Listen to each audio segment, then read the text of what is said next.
Hey guys, today I'm going to be making some lentil soup. It's something I love to make during the fall because it is just so filling and so delicious. First, I have a 1/4 cup olive oil heating up in my pot. Then I went ahead and added the celery, the carrots, and the onions.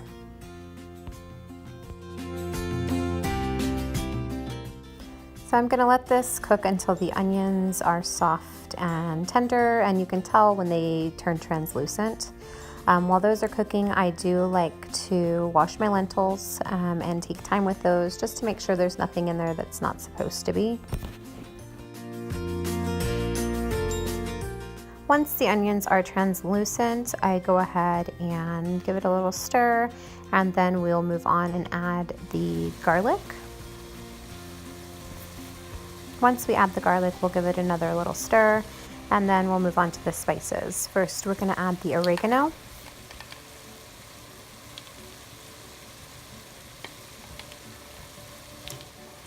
Here I'm adding 2 bay leaves.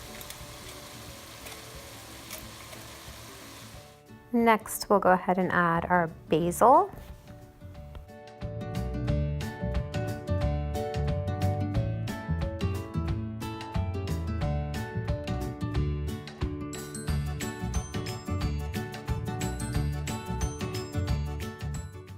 Now we'll give it a good stir, making sure that all of the herbs are evenly distributed throughout all of our veggies.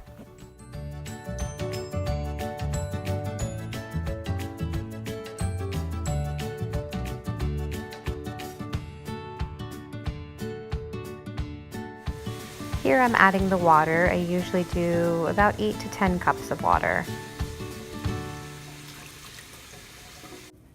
Now I'm adding 2 cans of diced tomatoes. I actually usually use crushed tomatoes, but I had diced in the house and I didn't want to go to the store.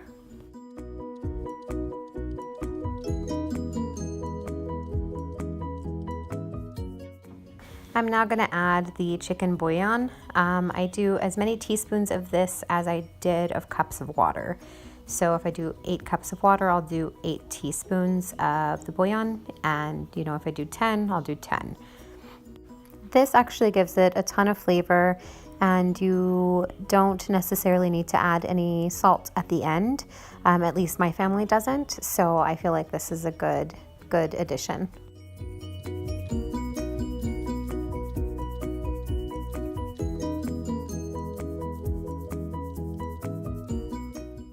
I'm just giving it a good stir, making sure that all of the flavoring is mixed around.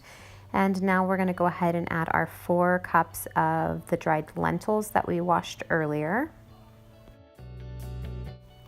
Guys, you can easily cut this recipe in half. I always like to make it this big just because we have leftovers and they store in the fridge well, and then that way we have something, the next night or the night after.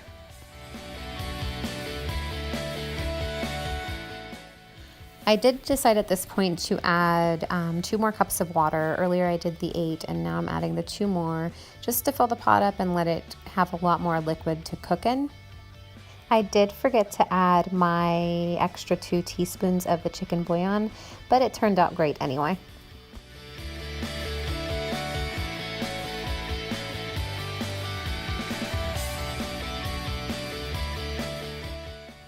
Once it comes to a boil, I will go ahead and give it another good stir, and I will reduce the heat to medium-low or low depending on your stove. I know it sounds weird, but some of them are different and cook differently, but I will do it to medium-low and then just let it cook. Now this is nearly done. The only thing I do at the very end is I will add some vinegar, just regular white distilled vinegar. And that just kind of brings all the flavors together, and it just makes it delicious. Don't knock it before you try it. I did not do this in this video because we didn't have any on hand, but I typically like to add a handful or 2 of fresh spinach to this also, and it'll wilt and cook up and you don't even taste it. It's just a nice little addition.